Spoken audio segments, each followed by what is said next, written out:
The stakes have never been higher. The competition has never been stronger. 42 drivers, 25 rounds.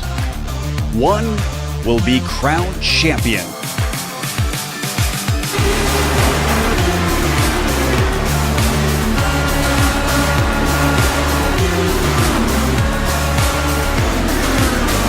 Competition, commitment, excitement. This is Lionheart.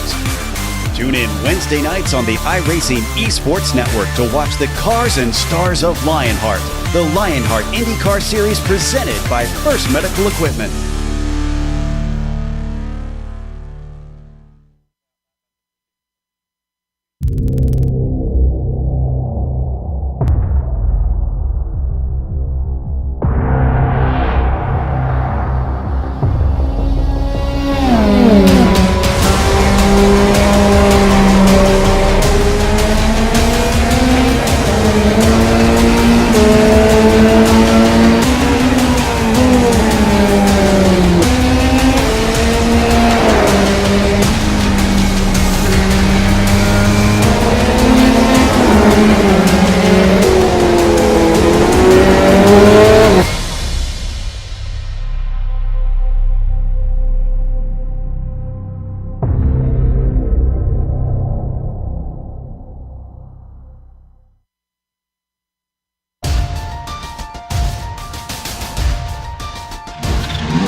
This is the original esport racing game. This is iRacing.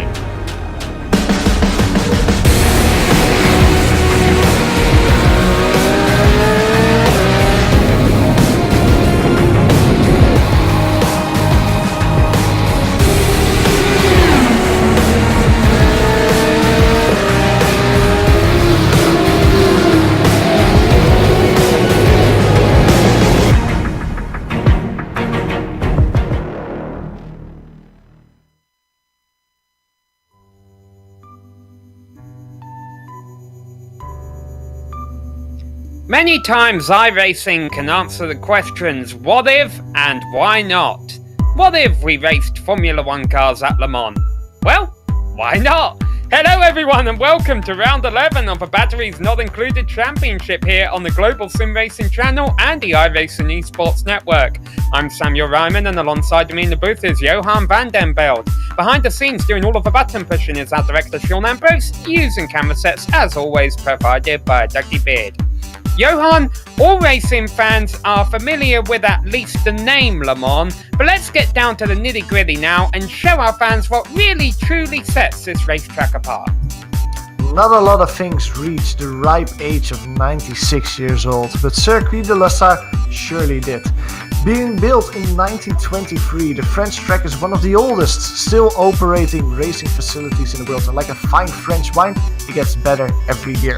Now, talking about the historical Le Mans circuit is actually quite difficult, Sam, as throughout the history, the track saw 16 different modifications. It all started, however, with a 17-kilometer circuit in the 1920s, which visited the towns of Le Mans, Mulsanne and Arnache.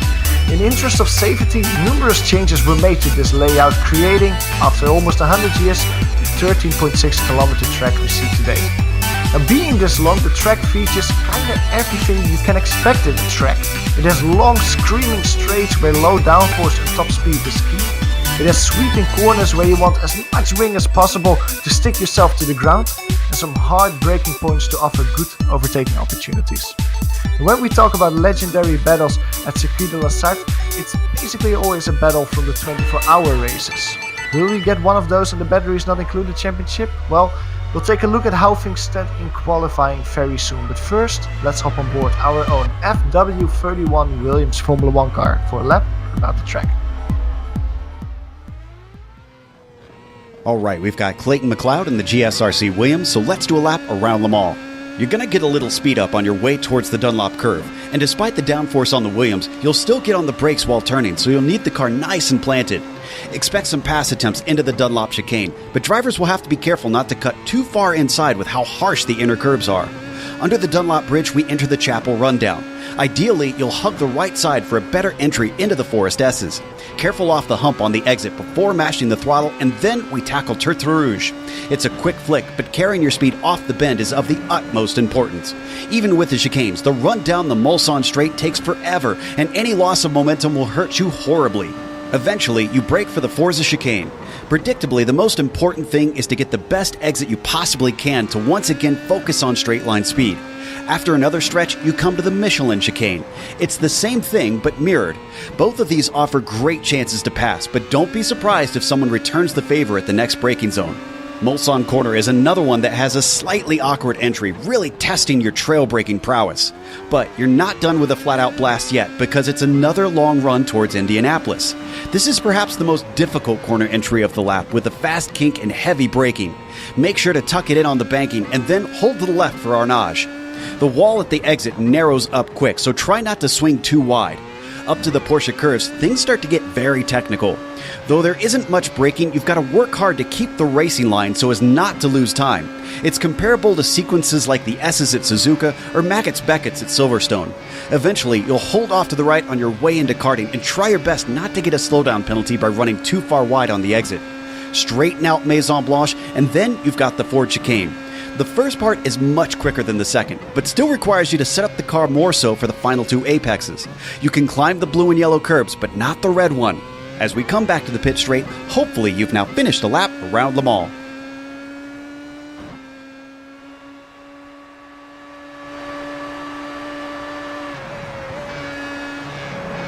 F1 cars on a sports car course. What else could you ask for? The iRacing Esports Network has it all. You'll see plenty of NASCAR, IndyCar, Formula One, sports car racing all year long. Be sure to subscribe to them. See what other crazy combinations we can come up with here on iRacing. I'll tell you, we're in for a special one here at the Circuit de la Sarthe today. Alright, with that being said, Johan, let's take a look at what these drivers are up against as we're nearing the end of the season. This is the penultimate race of our Season 1 Championship of 2019. Round 11 of 12 is here today in France. There's 4 watermarks as you can see behind it. That means that the 4 worst results of each driver this season will be removed. 4 drop weeks are allowed. The race length, however, here in France is 15 laps. That usually means that there's a very small pit window. With lap times of around 3 minutes, I wouldn't be surprised if all the drivers come in roughly the same time. They have to do that because there's a 67% fuel tank. The fuel tanks are slightly limited to enforce one pit stop. The setups for the drivers are open. There's no incident cap for the drivers, but the admins will keep it in mind for people abusing it. And official iRacing points will be used here today.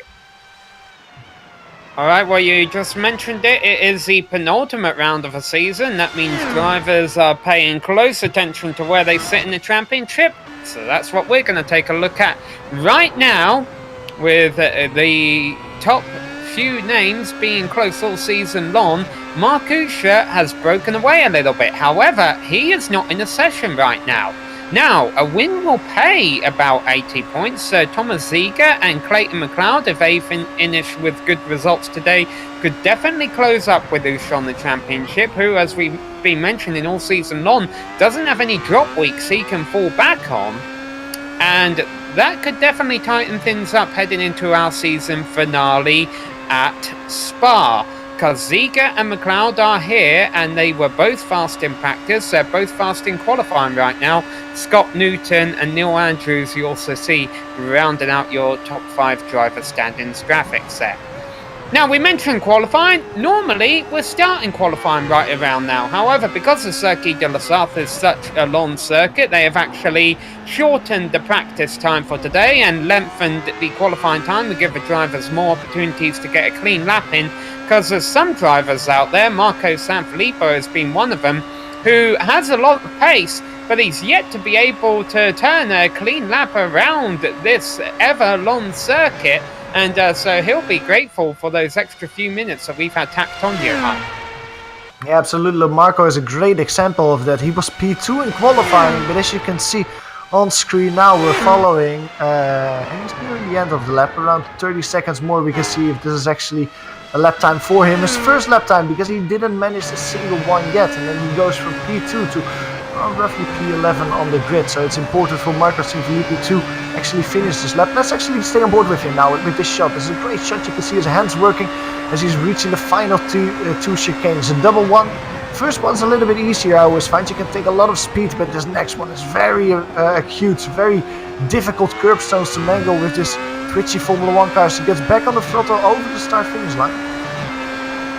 That is must have had an off-track somewhere in that lap. So luckily for Marco Sanfilippo, he has 7 minutes, which is roughly 2 or 3 opportunities left for a lap, although he almost cut the corner there as well. So that's one of the drivers that really has to step on it to get a good qualifying position. A driver that got a good qualifying position just now, Scott Newton. He just came across the start-finish line, getting P2 with 305 points.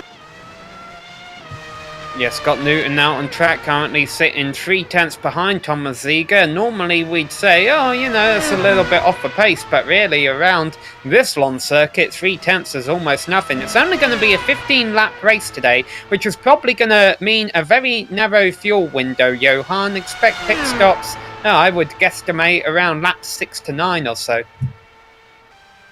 Yeah, I think so as well. You have a 67% fuel tank on these Williams Formula 1 cars. So lap 6, lap 9, that's really the open window that you have. And like I said in the race description, that probably means that all those drivers will come in roughly the same time. We're looking now at Scott Newton. He's driving around in P2, but maybe we can focus a little bit on Thomas Ziegler. He just had a little spin. I didn't want to focus on that. I kind of wanted to focus on his qualifying time so far, because he was the only driver with a 304. And he just got knocked off. Sorry, Johan. Clayton McLeod to the top. Yeah, Clayton McLeod kind of ruined my intro there to Thomas Ziegler. Clayton McLeod just went to the pole, but Thomas Ziegler was the quickest driver in practice, still very quick in practice, and we didn't see Thomas Ziegler getting a win yet compared to other drivers that are fighting for the title, like Clayton McLeod and Mark Asher. So we might actually see Thomas Ziegler finally getting his first win of the season. He's looking very good today here in France. Going to stay on board Ziegler, see if he can improve on his lap time. Only 5 thousandths of a second off of Clayton McLeod. Honestly, it's very close at the top of the standings right now. Top 4 cars all covered within 6/10 of a second around this very long Circuit de l'Assas. So these are it's definitely impressive to see these lap times so close together for what is essentially a 3-minute lap. And do the math there, 3 minutes a lap, a 15-lap race. This is going to still be about your average race length, 45 to 50 minutes. So these drivers are used to this, and we'll see which one of them can come out on top today. See which one of them can come out on top on qualifying. Obviously, they have the Molson Straight where they can pull off slipstream and draft opportunities, but do you want to risk it? You know, if you start second or third on the grid and you're not leading through the S's on your way to the Molson Straight, maybe you could get in that aero wake and lose some time and lose the opportunity of a slipstream pass. So Ziegler might want to take pole position to avoid being able to do that, and as he comes across the line, he's not able to improve. Not able to improve. You can see him there going through the last chicane, making a little bit mistake, missing the apex completely. He's setting himself up now with probably one of his only chances left to get that qualifying P1 position. Actually, he's been relegated just now to P3. Scott Newton went over the line. He put in the quickest qualifying lap. You can see it on top of the screen, a 3:04.5. Scott immediately reset his car to go to the pits and try it one more time with new tires. But that's a really strong qualifying performance for Scott, who is now 4/10 clear of Clayton McLeod. And as we approach just 3 minutes left in this qualifying session, only really enough time for drivers to complete one more lap or two if they hit the start-finish line at just the right moment. And now still 3 cars who I've all seen out there on track in qualifying. Manuel Gomez Esteban, Rolf Druce and Marco Sanfilippo, who are still trying to set a time. They're not really. It's not really working for them yet to get a qualifying time. We are looking on screen at Andrew Adair Sanders. He's one of the drivers that did get a qualifying time, 3:10.2. It's his quickest lap time so far. He was 3 seconds quicker than he was in practice with that lap time. But as you say, Sam, 3 drivers that didn't manage a qualifying time yet, and especially Marco Sanfilippo. We talked about it earlier today. He had that really quick time in practice. It'll be interesting to see if he can actually manage a qualifying time as well, because I'm very curious where he will end up on the grid if he actually manages to get a qualifying time.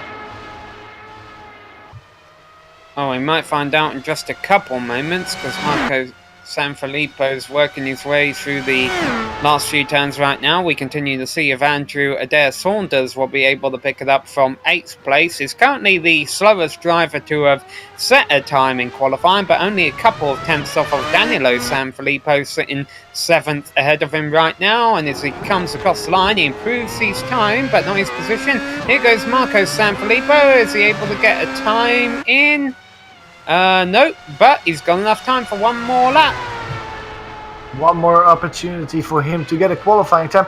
Now, another driver that I'm seeing driving around is, Scott Newton, we're just following him, but another driver that is back from before is Tommy Mikael Hola. He's the driver that's currently sitting in P4. Good qualifying time from Tommy. We just saw him in the Lotus 49 broadcast, but here in these quicker or newer Formula 1 cars, he's also not doing a bad job. A 3:05.5. That sets him P4 currently on the grid as he actually resets his car there. We go back to Scott Newton, but a good qualifying effort from Tommy so far. And he's only 1 second away from Scott Newton. So let's see where Tommy can bring his car. Maybe snatch away a podium here and steal some points from those championship contestants. Yeah, well, he's not going to qualify any better than 4th now after taking a tow to the pits with only 1 minute left in the session.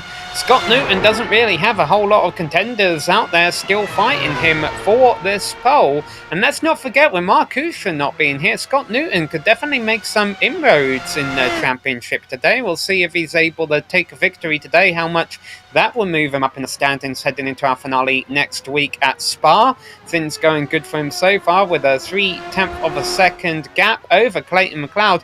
And we've seen 3 different groups kind of here in qualifying right now, Johan. The top 4 have separated themselves about 3 seconds from the next set of 4 cars. And then the 3 cars behind them haven't set a time. So we'll have to see how that pans out during the race. Absolutely. That big gap between the first 2 groups is between Tommy Hola and Reed Miller, who's currently best of the rest. Reed Miller already stopped doing his qualifying efforts. Sanfilippo is part of that middle group as well. But like I say, Manuel Gomez, Esteban Rolf, just Marco Sanfilippo, those are the 3 drivers that didn't manage a qualifying time. But that doesn't mean that they actually belong on the back of the grid. Like we said, Marco is one of the quicker drivers in practice. He actually might be one of the drivers that should be in the top group of the grid. And he has to fight his way forward then when the race gets underway. Manuel Gomez Esteban is coming across the start-finish line. Let's see if he actually manages a lap time. He doesn't. At least he could complete 1 lap, see how this car feels on the track. Looking at the temperature, it's quite a hot one today, Sam. 39 degrees Celsius, partly cloudy, very sunny conditions here at front. So you can see at the top of the screen, 102 degrees Fahrenheit. Quite a warm track here today. Not a lot of wind, however. Those hot track temperatures will mean that the tyres will be slippery. So Manuel Gomez Esteban, I think it was on an outlap, but I'm not sure if he had a connection issue or something, but he was disconnected from the server at some point during qualifying, so that might explain why he wasn't able to turn a competitive lap time. Rolf Joost, I haven't seen on the track a little bit, but Marco Sanfilippo, can he finally get a lap in right at the time of asking across the line? Yes, he does, and it puts him 4th. So Marco Sanfilippo on row number 2.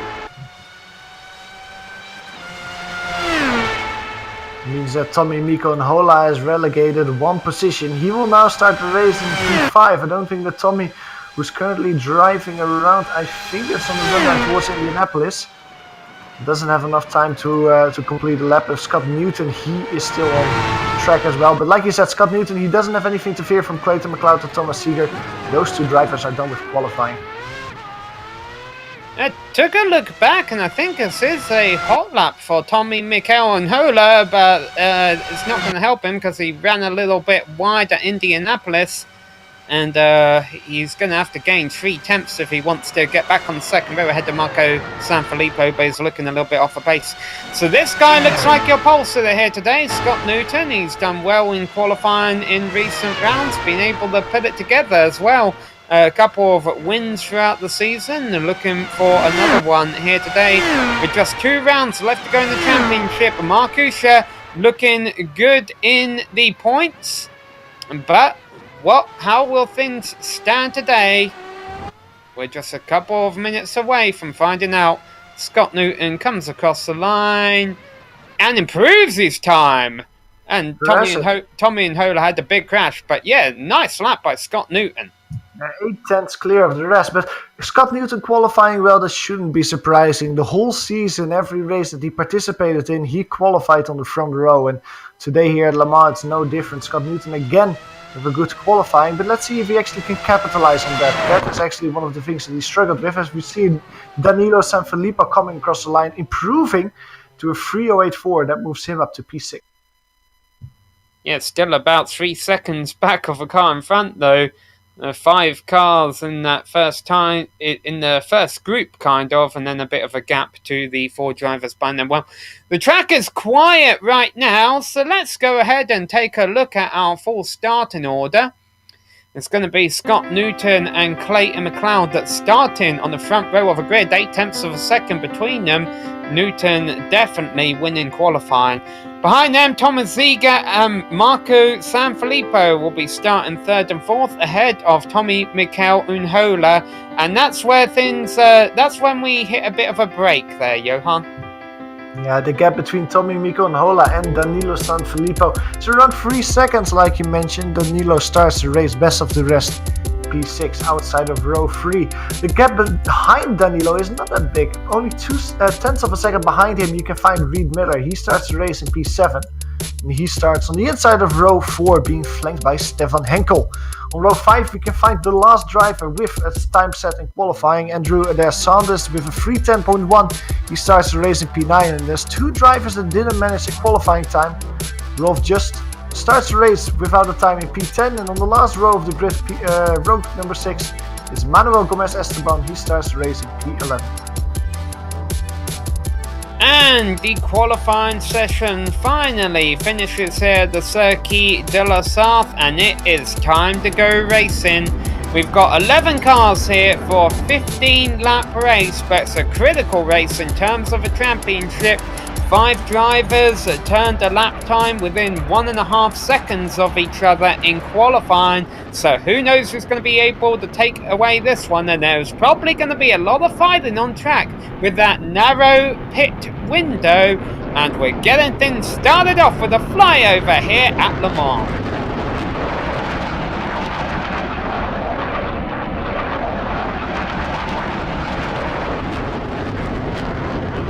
Right, a lot of the cars already gridded up. They want to go racing, and who can blame them? Just 2 rounds left to try and steal a win before the end of this championship.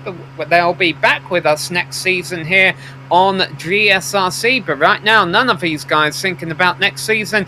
They're all thinking about this season, in particular today. What can they do? Especially, what can our championship contenders do to try and claw back some of those points from Markusha heading into next week's finale at Spa? It'll be Scott Newton starting from the pole ahead of Clayton McLeod and Thomas Ziegler. All 3 were on that points graphic we showed you at the top of the show. Looks like we're just waiting for Andrew and Saunders to grid up, and we will be underway. 30 seconds left until the gridding time is over, and the engines will rev up anyway, whether we have all the cars on the grid or not. They're going to try and navigate their way through the curves out onto the Mulsanne Straight, where there's going to be plenty of passing opportunities. Expect the speeds down the Mulsanne Straight into those chicanes to far exceed 200 miles an hour as the lights are off, and away they go. And it's already a nice drag race between our 2 leaders. And look at Tommy Unhola, great start from 5th. He's already in 3rd. He might be looking for 2nd on Clayton McLeod down the inside. What a great start by Unhola. You can nickname him the Arrow now. What a great start from him. But behind him, Marco Sanfilippo as well had a good start, getting by Thomas Seeger, who's getting relegated 2 places immediately. While in the meantime, Scott Newton is streaking away as they're going through the S's towards the Tetra Rouge. He is already almost a second in front of Clayton McLeod as they go towards the back straight.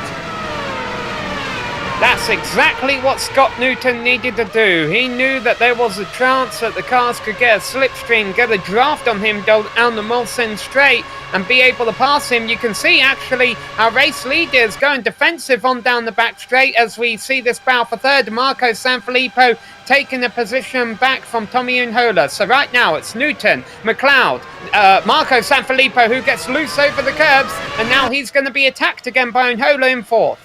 Shame for Marco Sanfilippo, who set himself perfectly up for a move on Clayton McLeod if he didn't make the mistake.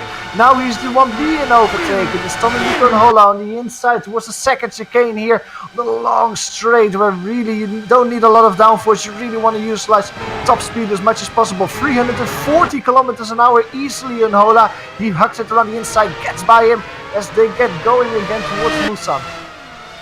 That was Reed Miller going off in the background, and he's going to pay a penalty for that. He's going to have to serve a slowdown. This scrap for third place has allowed Thomas Ziege to reel them both back in, knowing where he is in the championship. Ziege's got to find a way by these two guys, but right now there's not enough space, although third and fourth almost come together. Ziege's going to want to get by soon. He's now looking on the inside of Marco Sanfilippo, coming out of a hairpin.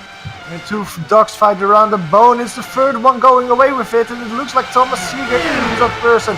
He's now on the inside of Marco Sanfilippo as they're going towards Indianapolis. He will have a short kick to the right. Oh, he actually backs out of it. He could have profited from the draft of Tommy Unhola, but he thinks the better of it. He doesn't want to put too much fighting pressure on it as the two in front of them are fighting very close. They're almost destroying his front ring, Thomas Seeger was, on the rear tires of Marco Sanfilippo as they go, single foul.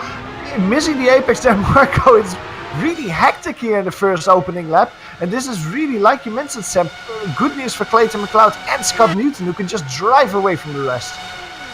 Well, it would be good news for Clayton McLeod if he hadn't made a mistake at the same turn as well. He had been able to pull away from this pack, but an error from the league organisers kind of brought him back into this scrap going on from third place. And this goes all the way back to about 7th position. All these guys close together. Nowhere to be seen is Scott Newton, who at the end of the first lap, I'm going to say, has already about a 3 or 4 second lead. Yes, Scott Newton is gone now. You can see on screen the battle with Clayton McLeod. He's being followed closer now by Tommy Unhola. The Finn is really looking feisty in these Williams Formula 1 cars. He had an amazing start all the way from P5. He immediately gained 2 positions. He's now right on the tail of Clayton McLeod to make it a 3rd position. Elevate himself to P2 through the Dunlop chicane. Here it is Thomas Seeger behind him, who's being dropped a little bit. So it's really P2, P3 and P4 that are close together. Reaching towards the S's. You really need a good run here and don't make any mistakes. And set yourself up for a run over the long straight. All 3 drivers having a good run. Well, Marco Sanfilippo got very wide there. That actually might have cost him a little bit. But Tommy Unhola, he had a good run from there. He will slowly be chewing down the deficit to Clayton McLeod. As they go back on down the back straight, hitting 220 miles an hour, but still not fast enough to catch our race leader, Scott Newton, who had a 5.5 second lead at the end of lap number 1. The battle is on for 7th, and Drew Adair Saunders looking on the outside of Reed Miller. Reed Miller overshot one of the chicanes last lap, but cost him time in the form of a slowdown penalty. That battle allows Stefan Henkel, who is coming back after a 2 months break. He's in 9th place. He's rejoining this little scrap. Yeah, because of that small mistake of Reed Miller, the whole mid-battle that basically reached from P2 to P9 is now broken up between Danilo Sanfilippo and Reed Miller. There's a big gap between those two. Let's go back to the podium positions. Marco Sanfilippo and Tommy Unhola, they are still chasing down Clayton McLeod. No track positions, however, but as they reach Mulsanne, it's very close between Marco and Tommy Unhola. Closing down the gap with Marco very quickly, but he chooses to brake a little bit earlier. He has to brake for this maneuver, so he brakes a lot later than the Finnish rifle. That gives Thomas Seeger an opportunity. He dives to the inside, gets that position, but Marco now is fully in the draft as they go towards Indianapolis.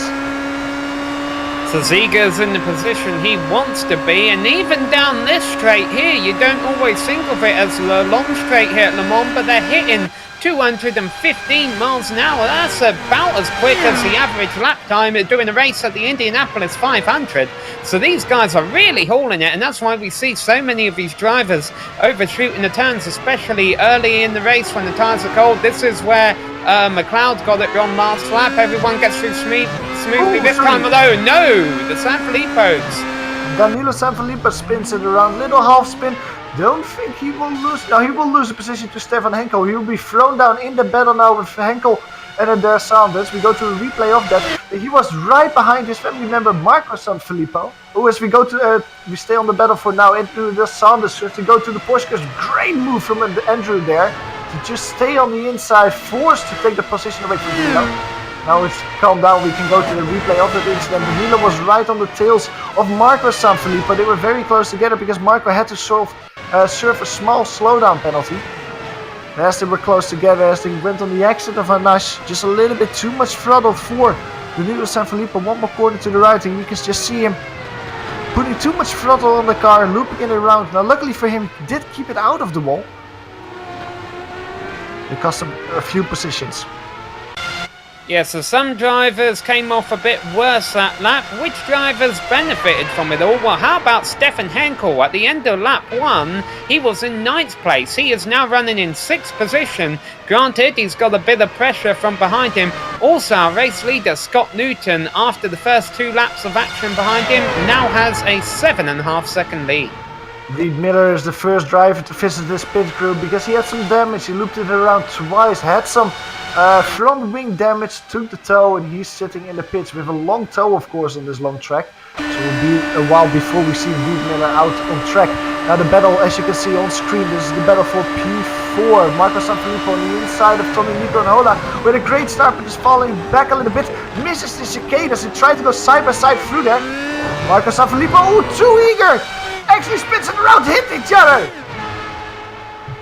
And those two, well, Tommy continues, Marco will be out, and that's very unfortunate for both of them, obviously.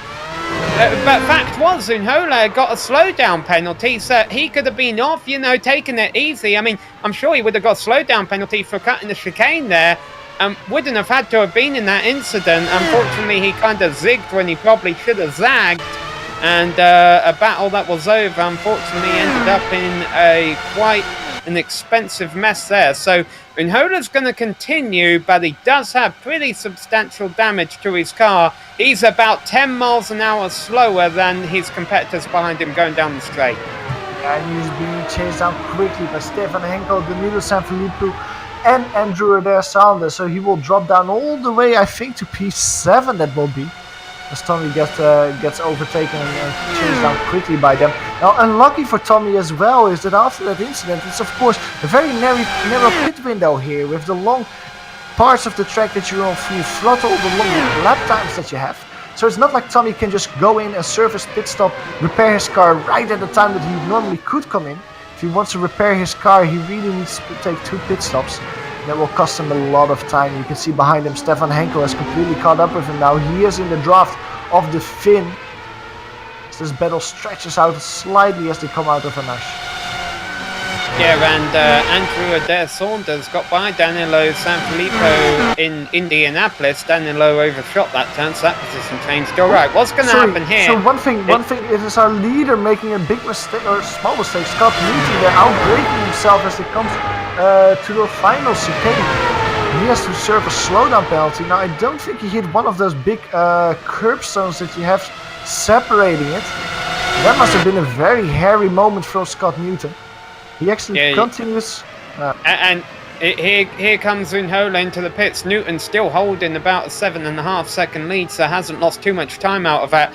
So Newton does get out of the way, but it does mean that his presence has really bunched these guys up, and Danilo Sanfilippo trying to take that position back that he lost in Indianapolis when he made the mistake. So Danilo Sanfilippo back up into 5th place, and Drew Adair Saunders down to, and off goes Henkel. So they'll both gain 1. Stephen Henkel who had gone from 9th to 6th to 4th, now falls back to 6th. Just a little bit too happy on the throttle in the middle of the Dunlop chicane. You can go to a replay of that incident. You can see him just trying to go following over the start-finish line. He actually has a good run through the first Dunlop curve. He doesn't have to worry too much for the two drivers behind him as they're fighting with each other. And as he goes around the first Dunlop curve in the first apex of the chicane, he's a little bit too happy, loops it around. And luckily for him, he didn't have any damage. He can continue, but he loses a few positions. Now back to P6. And behind them, you can actually see Rolf just actually caught up with him because of that little incident. Stefan Henkel is swerving around the Monson straight, trying to see if he has any damage on his front wing, because when he redoored the track, he went over one of those big curbstones, Sam. Actually might have given him a little bit of damage on his front wing, and Rolf just is trying to profit from that. He is now in the draft of Stefan Henkel, trying to close him down. Elevated after P7. Yeah, really hadn't gave Juice a shout out yet. He had just been rolling along, and now he is up in 7th position here in the early stages. So it looks like Reed Miller hasn't came back out on track. Tommy Unhola has. And Marco Sanfilippo is disconnected from the server, so he's out of a race. And definitely a lot of action in these opening 3 or 4 laps here, Johan. And timing the score in at the top of your screen will show you where things are as they stand. You can see Scott Newton has been able to recover from his mistake last lap and has pulled his lead back out to 8 seconds over Clayton McLeod. The gap between Clayton McLeod and Thomas Seeger, it almost seems like it's shrinking a little bit this lap. Only 2.6 seconds between the two. Like you said, Scott Newton is driving away from Clayton McLeod, but I think that Clayton McLeod mostly has to look at his rearview mirror to Thomas Seeger. Well, interestingly, we've been talking the whole season about Mark Usher, the driver that when he shows up, he wins the race. He has a 100% win rate this season. Now he isn't here, and that really puts the pressure on Clayton McLeod and Thomas Seeger. They really have to perform and get that win if they want to have any chance to beat Mark Usher during the last round of the season next week. And you can see Thomas Seeger getting closer and closer to Clayton McLeod in the background. Both these drivers really are fighting it out with each other. They probably thought before this race that it was for P2 in the championship, but with Mark Usher not being here, it is maybe for the championship title. Let's not discredit what Newton is doing. I mean, obviously he's dominating this race right now, but he's had 2 wins this season himself. He'll be looking for a 3rd, but his last 2 races have not gone to plan. He did an outstanding performance at Donington, where he finished to 2nd place after basically coming back from around 14th or so, I think he fell back to. And then last week at Indianapolis, he was pretty much guaranteed a 2nd place finish, spun and would have got away with it, but beached his car over a curb. So a lot of bad luck recently for Scott Newton, or mistakes that have really came off poorly, but great driving otherwise. And if he can keep it clean today, and he doesn't have any pressure from behind, so I shouldn't have to knock on wood there, he should be able to walk away with his 3rd W, but we're still on lap 5, still a long ways to go here at Le Mans. Let's go back a little bit to Thomas Seeger, but Thomas Seeger had like a big moment last time out, coming out of the Assa chicane, actually hit the wall quite hard. That's our P3 driver, and he's still going. I wouldn't be surprised to see Thomas Seeger going to the pits. He's actually grabbing over the straight a little bit now.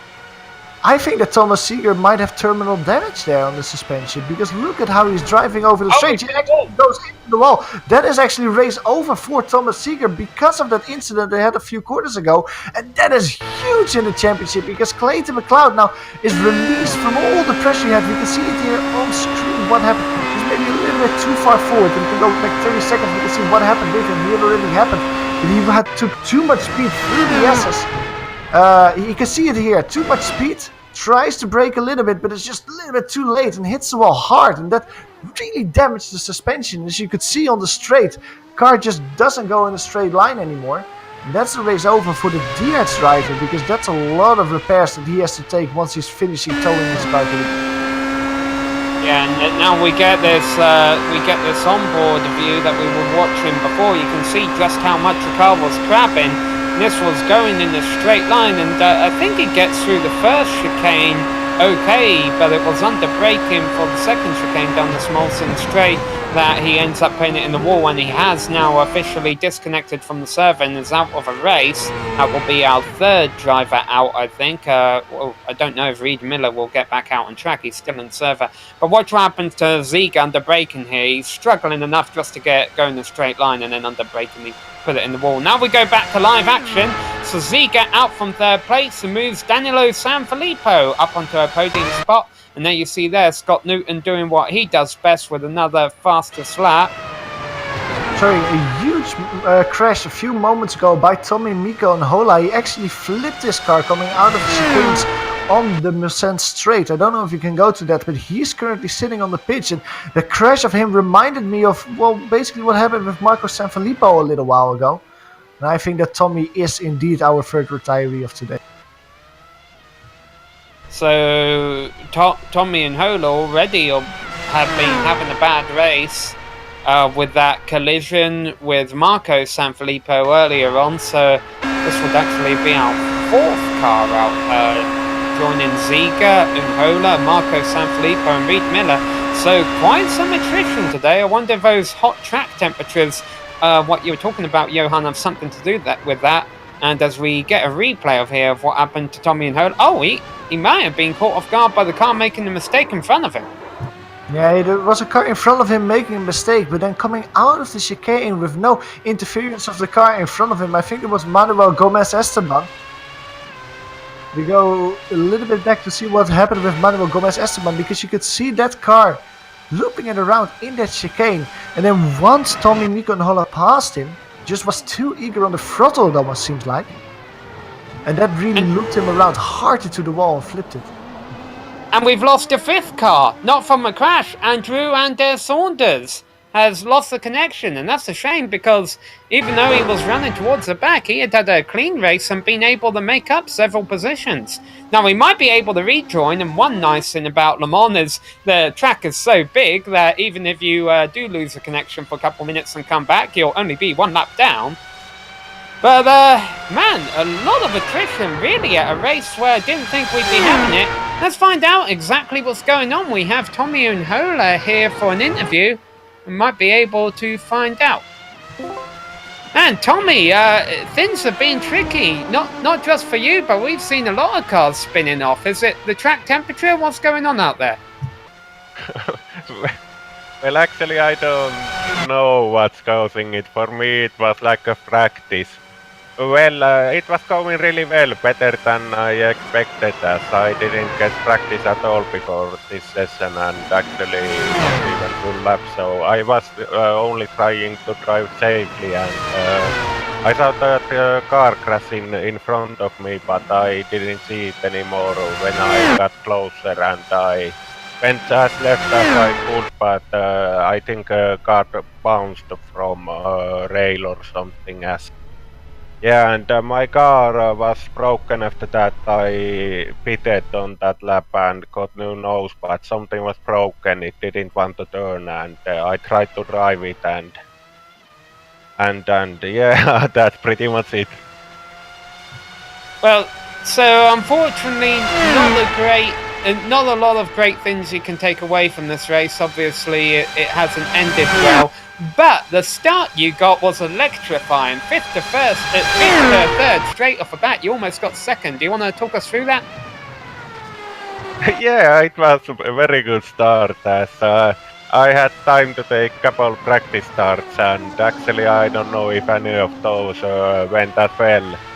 And car in front of me moved right away, so, and I got much better start, so I moved to left and right into left side, so others could do what they wanted, and I knew I was gonna pass that row, and I was a bit too careful in the first chicane, but it's better that way, as I didn't have so much practice, and I didn't want to hit anyone, and it's not bad to overtake a couple cars, but it would have been nice to take one more. Alright, and we see scheduled pit stop starting on screen right now. And our race leader's gone off. Scott Newton just overshot a turn. That's going to cost him a couple of seconds. He was holding a 13-second lead over Clayton McLeod. We'll get a replay of that up for our fans. But thanks for coming to talk to us, Tommy, and hopefully we'll see you next week at the finale in Spa. Yeah, I hope so. I just want to mention that I had almost all the fueling, so it would have been nice to see how it would have gone, as I would have pitted after these guys. But yeah, I hope to make it next week, as I want to make both of these races, but I'm actually gonna drive in Sebring too, so I told teammates that I'm not gonna start in that one, as there is a couple races I wanna do, but let's see how it goes. Alright, well, thanks again, Tommy, and commiserations on being out, but thanks for coming to talk to us. Yes, thank you guys, and have fun. Well, one driver not having too much fun right now, Johan, is Scott Newton. That off cost him a lot of time. He had a 13-second lead, now just 7 seconds. And the interesting thing, though, is that with Scott Newton, this is the second mistake that we saw him make on screen, but not with a lot of pressure behind him. It's really driving on his own, actually quite a bit quicker than the rest of his rivals. He's still making a few mistakes. And of course, both times it was just a little bit of a spin, a little bit of a time loss, but he needs to bring it home. It's not the first time that we see Scott Newton actually lead a race, being very far up the grid, as he opts to go for another lap, doesn't make a pit stop now, and just make a few mistakes that cost him a lot of time. We've also seen him make mistakes like that actually send him a few places back on the grid. And, well, let's hope if he can actually keep it clean from now on and stay in front of his rivals. Like we said, the gap between him and Clayton McLeod was back to 7 seconds. However, Scott Newton is really pace-wise a class on his own today. As Clayton McLeod comes over start-finish line, the gap is already back to 9.1 seconds. So he doesn't have to fear anything from his rivals on track, I would say, Scott Newton. He really has something to fear from himself. Yeah, and that gap, 9 seconds between Newton and McLeod, is the closest any two drivers are on track right now. We started with 11 cars, it has thinned down to 6. Scott Newton, Clayton McLeod, Danilo Sanfilippo, Stefan Henkel, Rolf Joost and Manuel Gomez Esteban. Now, I'm not going to say out of a race, but off the lead lap and in the garage are Tommy Unhola, Thomas Ziegler, Andrew Adair Saunders, Marco Sanfilippo and Reed Miller. The one of those that could be about to change is Andrew Adair Saunders, because he's only in the garage because he lost the connection, and I saw that he just rejoined the server, so he might want to get it back out there, because at the rate this race is going, he might be able to get top 5 a couple of laps down. Exactly, there's some good positions up for him as Danilo Sanfilippo just came in from his pit stop, comes out on the track. Now Danilo is actually an interesting driver because he's inherited a podium position with everything that happened with Tommy Mikonhola, with Thomas Seeger, the driver that was P5, P6 at the beginning of the race, now actually on his way for a podium position. He and Stefan Henkel are the two drivers that already came in for the pit stop, as Rolf just also is coming in to visit this pit crew, get some new tires and some new fuel for the end of the race. And one of the things that I thought was interesting, Sam, what Tommy just told us for his strategy, is that he filled his car completely at the beginning of the race. He would have run it as long as possible, run it dry, and then go for a splash and dash at the end of the race. And that just really amplifies how quick he was at the start, how good he was at the start with such a heavy fueled car, having such an incredible start, and also keeping other drivers, other rivals behind him the way he was doing. It was really impressive. It's a shame that his race ended prematurely, because I would have been very curious to see where he could have ended up in the end. I almost wonder sometimes if having a heavier fuel tank kind of allows your car to get better rear grip off of a line. I wonder if it actually played to Unhola's advantage here. Because I know sometimes I got one of those mid-sized pickup trucks over here in the States, and if I don't have any fuel or anything sitting in the tailgate, sometimes in the wet, if I push the gas pedal, the rear tires say, no, we ain't doing this. I wonder if this car has that similar kind of problem with the amount of power going to the rear wheels and how light they are.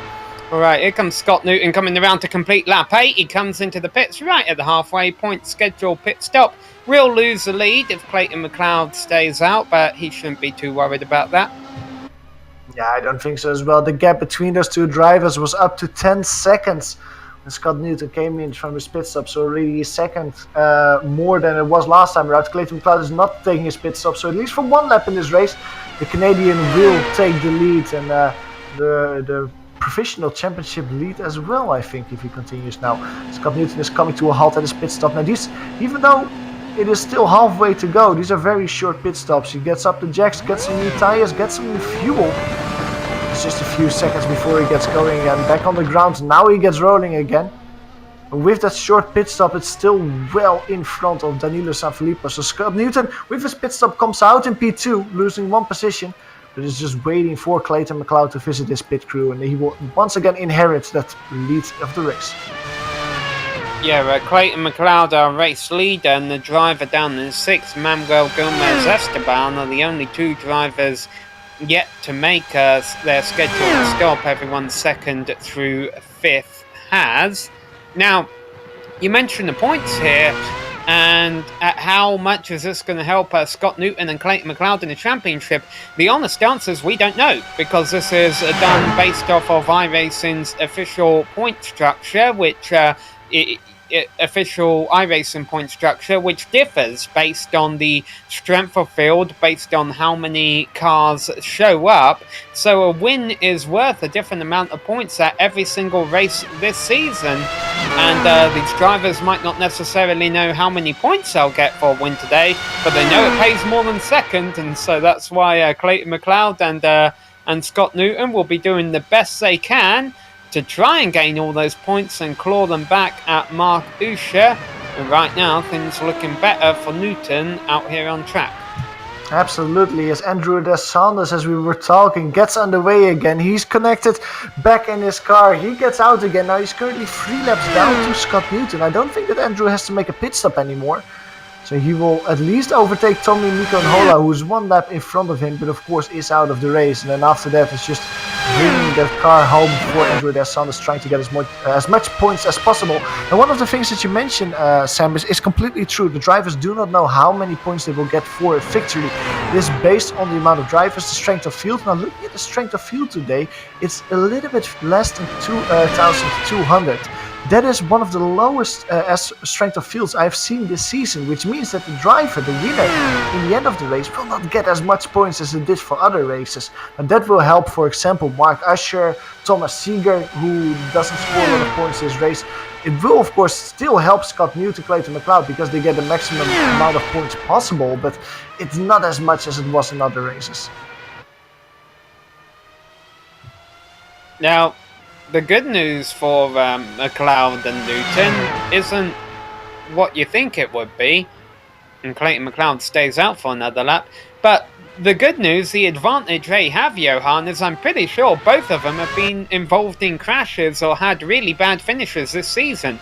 Why is that good news? Well, it means that getting a good points result today will make bring their points up a good chunk. You know, if their drop weeks were already good results, it would be hard for them to build on that 80-point deficit that they're sitting back of Mark Usher.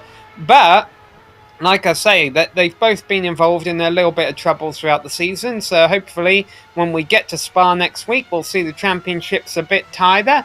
And we'll also see if Mark Usher is able to come there, and I think he's won every single time he's shown up, so that won't be looking too good for the rest of the field if he shows up at Spa, championship-wise, for their chances to take the points lead away from him.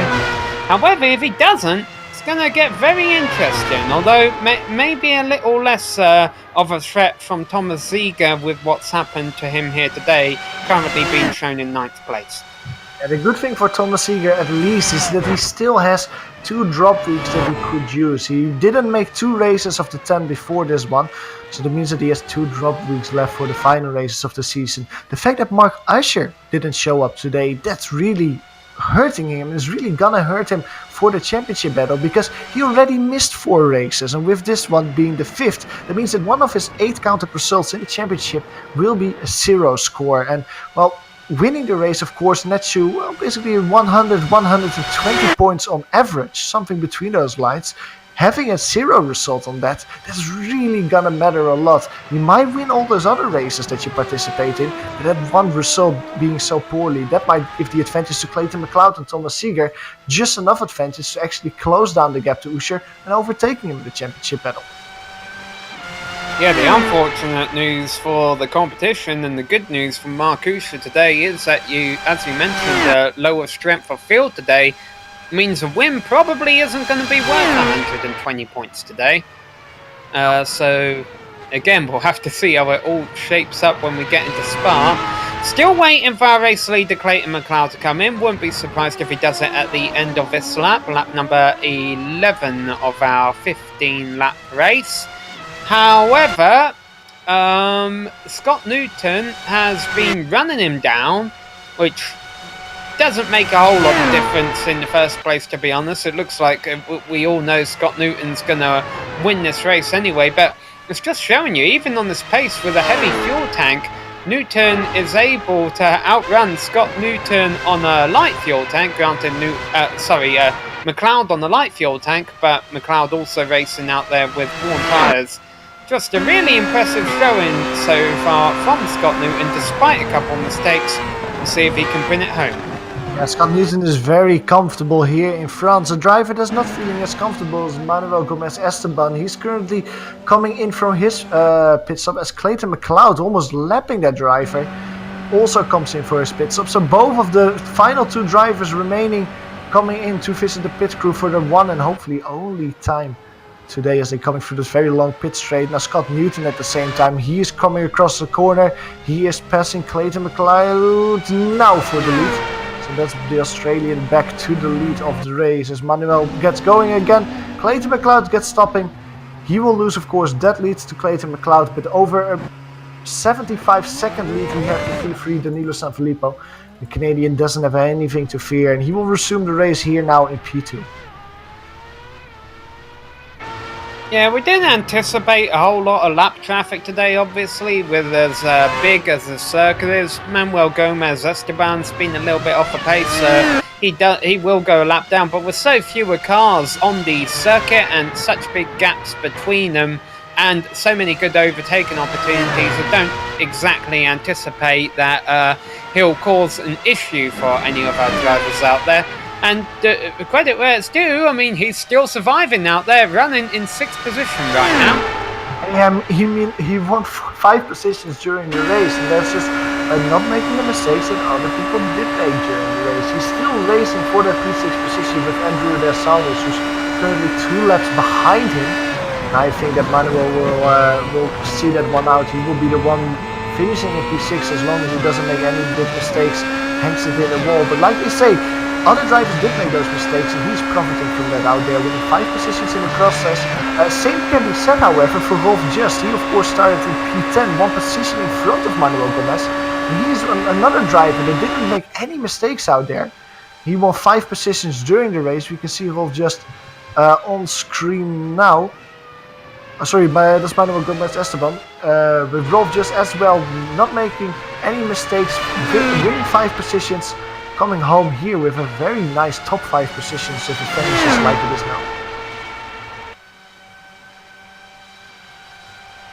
A little over 4 laps left to go for our race leader Scott Newton in the penultimate round of the Batteries Not Included Championship here on the iRacing Esports Network.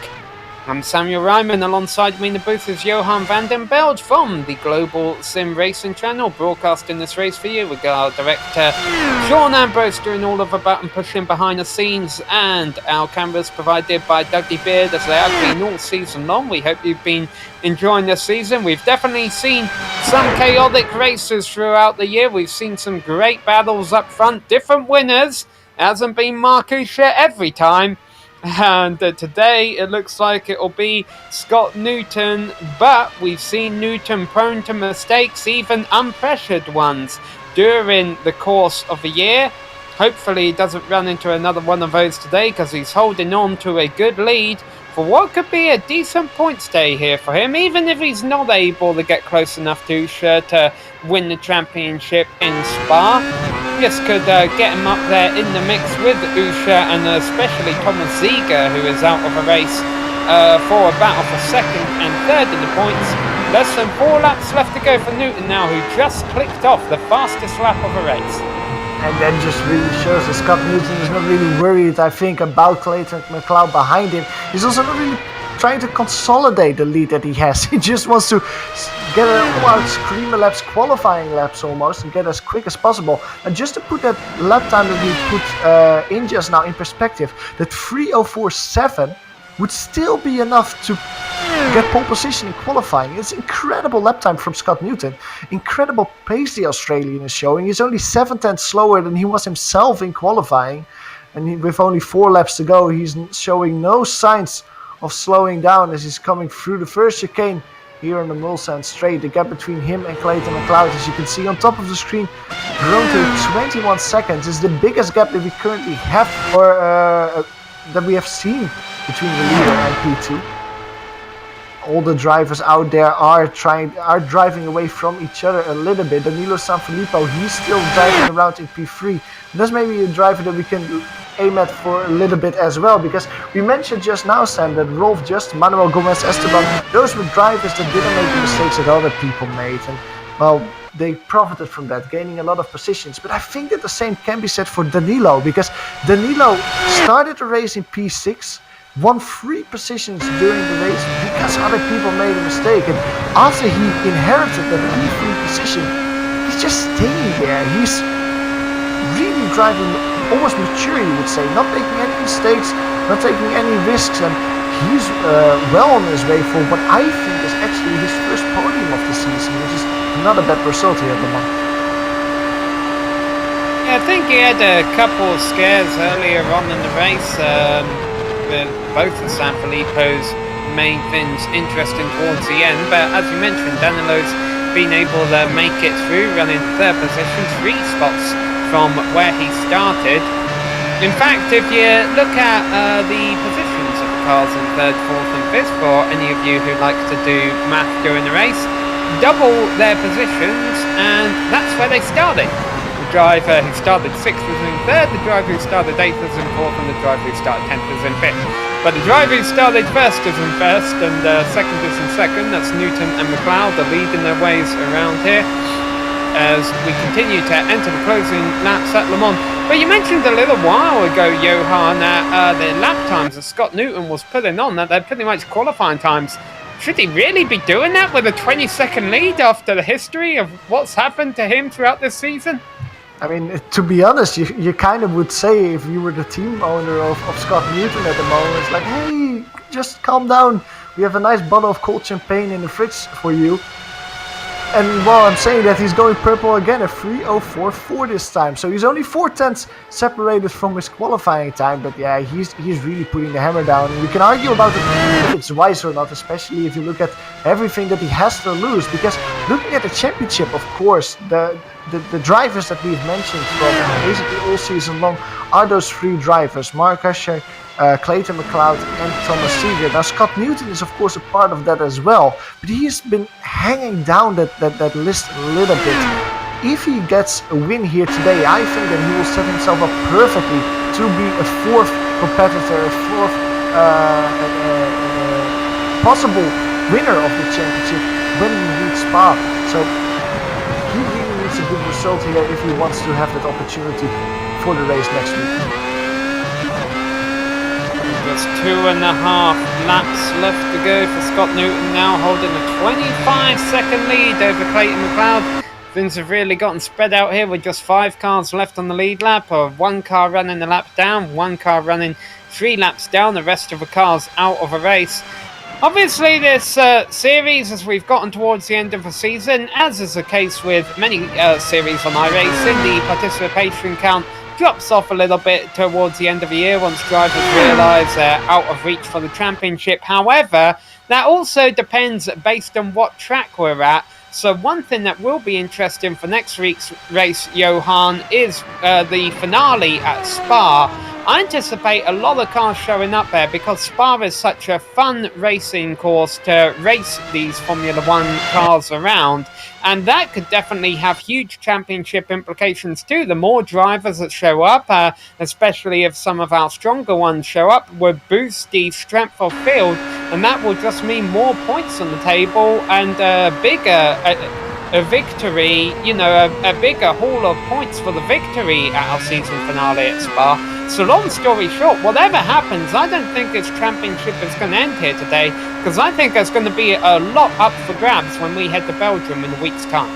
Absolutely, and we could see it a few hours ago when we had the Lotus 49 race on the GSRC and the iRacing Esport Network, which was also at Spa-Francorchamps, which was a beautiful race, very exciting through the midfield, great battles all race long, and Spa is really one of those tracks that always provides good racing in these Formula 1 cars. And like you say, it's a popular track with a lot of people on iRacing, so you might have a lot of people showing up. As we see Clayton McLeod making a small mistake there. There was on the exit of, Arnash, just going a little bit too much speed in that corner. Luckily for the Canadian, he didn't damage his car. He can continue. It would be a shame for him if his race ended there, because he has a 50-second lead on P3.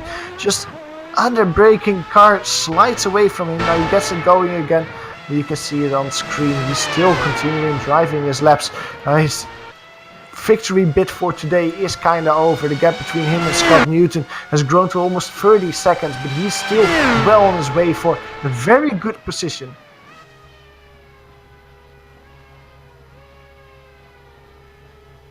As we see Andrew dos Santos, yeah, he had a problem somewhere in the last lap. He of course had that disconnection earlier in the race.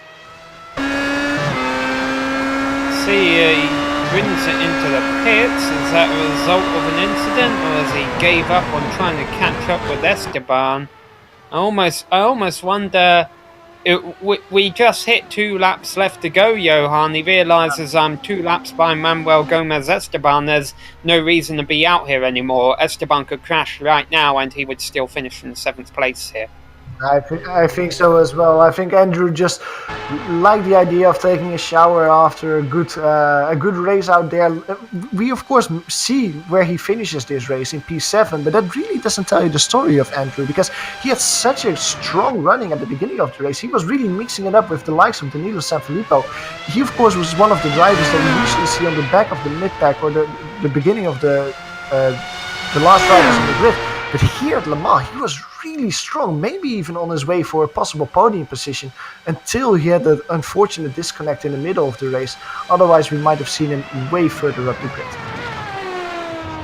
Now, Scott Newton last lap around did not reset the fastest lap of the race. He ran a 2:05.1. I'm starting to see his car do a bit like we saw Clayton McLeod's car do a little bit ago and dance around the racing track, which might not be a good sign. The walls are always quite close around here. A lot of this, you see the lines painted on road are public roads. It's hard to think of this track as a street course, but it is pay a bit at some points. Alright, here's one turn that's been tricking drivers up all race long under the power. Newton though takes it cautiously. And already accelerating 180, 190, now 200 miles an hour, and building before he gets up to the curves.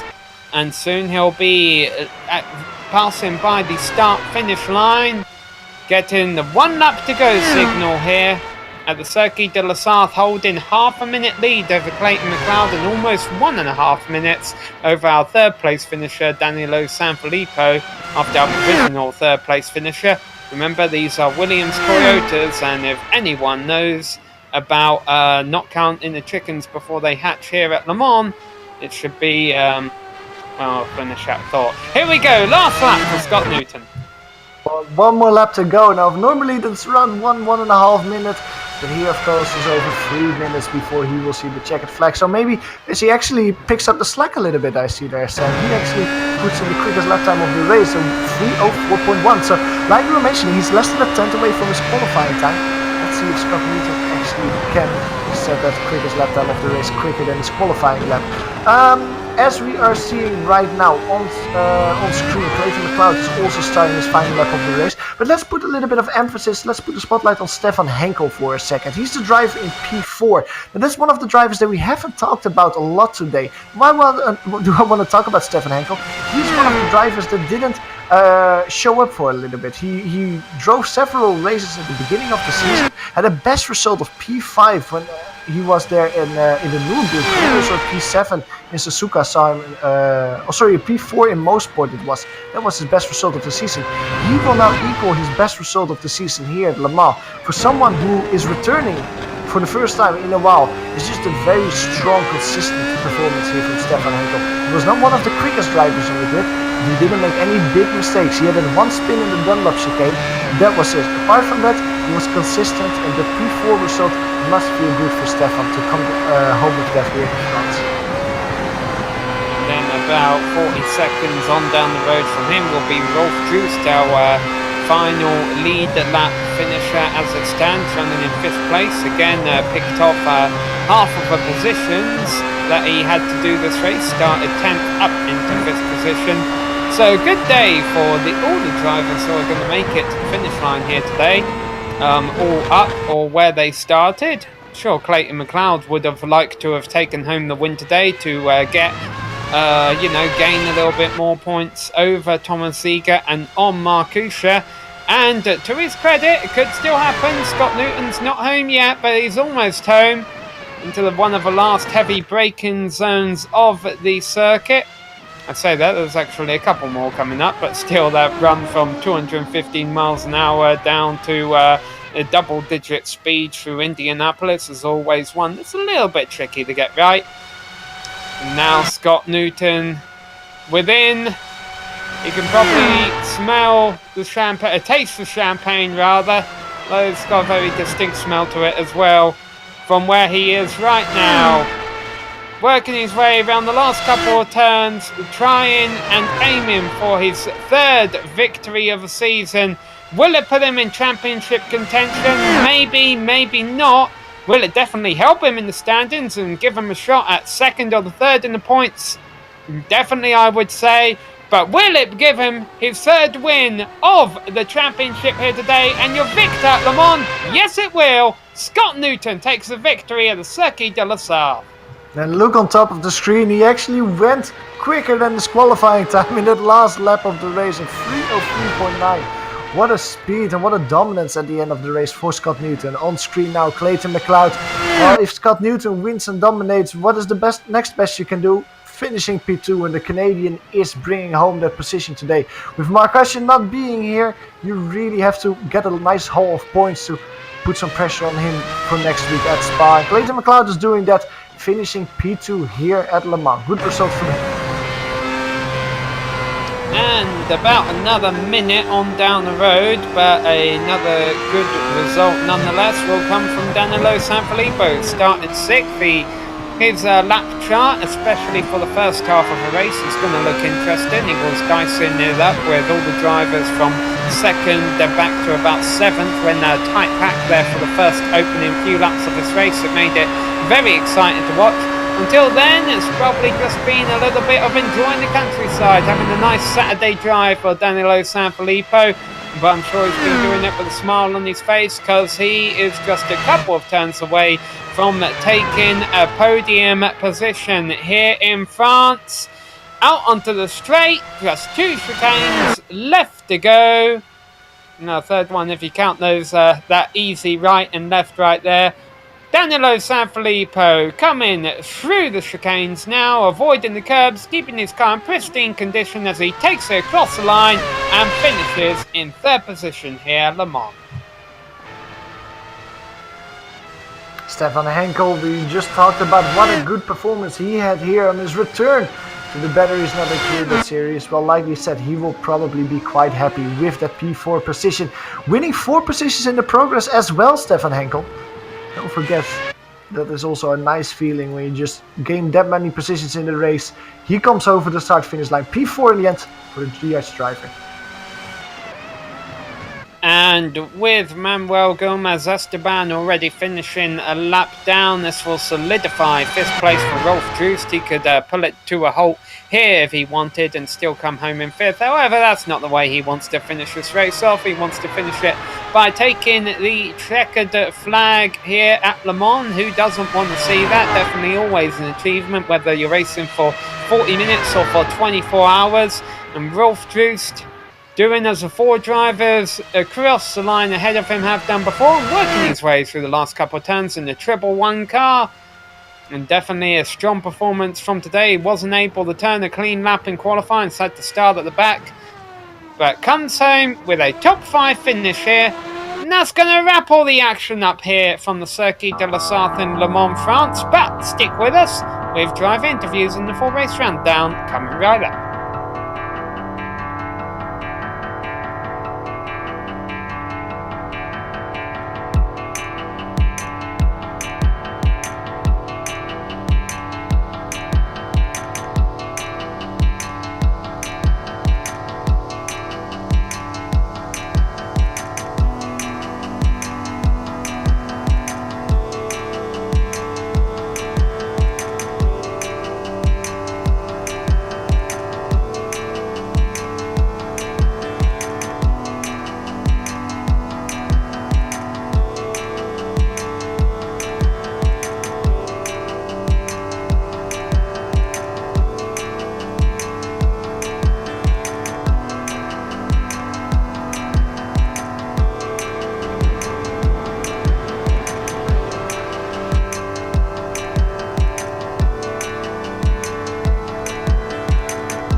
Hello and welcome back to the Circuit de la Sarthe. It's definitely an interesting race today. A lot of action towards the start and very few survivors at the end making it to the checkered flag.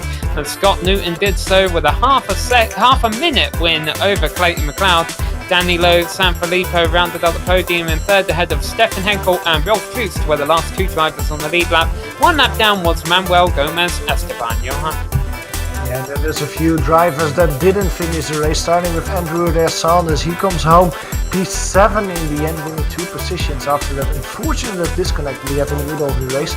Tommy Miko and Hola saw Track Sky after his big crash in the Mulsanne Straight. He's classified in P8. Thomas Seeger, also one of the drivers, one of the championship contestants who saw his race end prematurely. He's finishing in P9. Marco Sanfilippo, another driver with a big crash in the Mulsanne Straight. He is classified in P10. The last driver out there, Reed Miller, he tried to repair his car during the race. Wasn't meant to be. He finishes last in P11 here at Circuit de la Sarthe. The driver finished first is called up with us right now. Congratulations, your 3rd win of the season, Scott Newton. Yeah, hey Sam. To be honest, certainly wasn't expecting an easy win today. Track conditions were quite entertaining to say the least, given the low downforce configuration. But I just had to put the car on pole and break away as quick as I could, and thankfully I was able to do that today. Did you have voices in your head arguing those closing laps? Because you were setting off qualifying times and at the end of a race set at 3:03, but surely something must have been saying, hey, I had a good race going last week and, threw it away with a spin. I mean, how cautious were you being in those closing laps there? Oh, I knew that in the first stint, on the heavier fuel load, took, I think, just shy of 57 or 58 kilograms, which is out of reach for this car. And it's all about lockups in this car. especially in the front, inside tyres and all that sort of thing, trying to get the turn in, especially with the minimum downforce that we're running here, which is enabling us to get up to anywhere from about 340 to 350 kilometers an hour. So as long as I was able to tame the brake point for most of the race, which I managed to do, despite getting a slowdown penalty on, I think it's the Ford chicane, I think, in the first couple of laps, and then adjusting the fuel and not watching where I was going into the second part of the Mulsanne. So, it was just mainly watching the tyre temperatures and all that sort of thing that now enabled me to pull away and manage the gap. But then in the second part of the race, it was just a lower fuel, having to take only 43 kilos to make it to the end. Obviously, with the lighter car, you can go just that little bit quicker, and just having that little bit of confidence as well. The track conditions sort of cooled down just that little bit, that enabled me to get that extra second at the start of the race pace that I had. Yeah, let's go back to the very, very start of a race. How critical was it for you to get a good start and lead through the first couple of turns? Because that stopped drivers from challenging you on the Mulsanne straight. Yeah, absolutely. The last couple of rounds, I haven't had too bad a start. It's just the fact that the guys behind me or around me, with Mark and Clayton, and that have gotten as good or even better start. So just having to watch the ping in those cases. But here I knew that as long as they didn't run too deep, but run too short on the braking point, that allowed the people to catch up and just get the right run through turn 2 or the Dunlop chicane, and then power out, because I saw that onto the Mulsanne, I think I had a 1 to 1.4 second gap already. So I don't know whether the other guys behind me had issues or whether it was just being in the tow and the minimum downforce configuration that allowed me to get away in the first place. All right. Well, congrats on your win today, Scott. Probably going to help you out in the points battle as well, if not for the championship, for second or third. So we look forward to seeing you back next week at Spa, hopefully, and see where you end up. Yeah, definitely. Thanks, Sam. Today the win was critical. I don't think that I'll be in the hunt for the championship, given the fact that I think Mark's taken 6 wins at least whilst I've been on the track. So we'll just have to see how the SOF plays out and how the points are divvied up this week. But I'll certainly be back for next week, and hope to see you all there. Cheers for that. All right, that was our race winner, Scott Newton. Got one more interview. Johan, you've called up with Andrew Adair Saunders. Andrew, welcome to the booth. A little bit of a double-sided race for you, because the result, I would say, was a little bit unfortunate, P7, but the racing that you had at the beginning was really good. Yeah, very good, actually, and really disappointing. That's the result you get when your equipment fails on you. Well, I didn't expect to be that good today. I was fighting for positions I shouldn't have been, but if everything would have kept together, I'm sure I could have battled with Stefan Henkel on P4, but that didn't happen. What can I else say? Congrats to Scott Newton and the rest that kept it together without having their equipment fail. Well, it's a shame to see what happened with you, but like you mentioned as well, your race was really good. You were battling it up with Danilo, with Stefan Henkel at the beginning of the race. Is that something that has to do with the track? Do you really feel comfortable here at Le Mans compared to other tracks? Well, I couldn't say for certain, as I haven't driven Le Mans that many times. Only once in the only once in the Pro Tour GT series, and twice the iRacing 24 Hours at Le Mans, and once in the iRacing Grand Prix series. But I never considered myself to be that good on it compared to other tracks. Of course, today's information sheds another light. Maybe yes, but I would need to run a lot more races here at Le Mans to be absolutely certain. Very good. Well, next week is the season finale at Spa-Francorchamps. We'll hope to see you again, and hopefully without the disconnection next year. Thank you very much. I'll try to make it at Spa. That was Andrew Sanders, our P7 finisher today here at Circuit de la Sarthe. Alright, so just one round left to go in the championship, and you heard it from our race winner here today, Scott Newton. Even he's unsure of what exactly the championship scenario is going to look like at the Circuit de Spa-Francorchamps. We will find out next week. Alright, before we leave today, we would like to thank Clayton McLeod as well as the iRacing Esports Network and all of the organisers and the competitors of the Batteries Not Included Championship for coming out today and putting on a great show. We would also like to thank all of the companies that provide the software and hardware for all our broadcasts, and you can see those all listed on your screen. Additional thanks goes out to Eric Ekholm and June Lalonde to provide us with our music. See the screen for how to get hold of more of that great work. Thanks to the team today, Sean, Johan and Dougie. If you'd like to find out more about GSRC, you can visit us on globalsimracingchannel.com, or also on Twitter at GSR Channel, and be sure to like us on Facebook and check us out on Instagram at GSRC_gram. All of the upcoming races for our other series are listed on your screen, so check those out and mark them down on your calendar, and don't miss another second of exciting racing action. But until next time, race clean, race hard, and we'll see you on the track.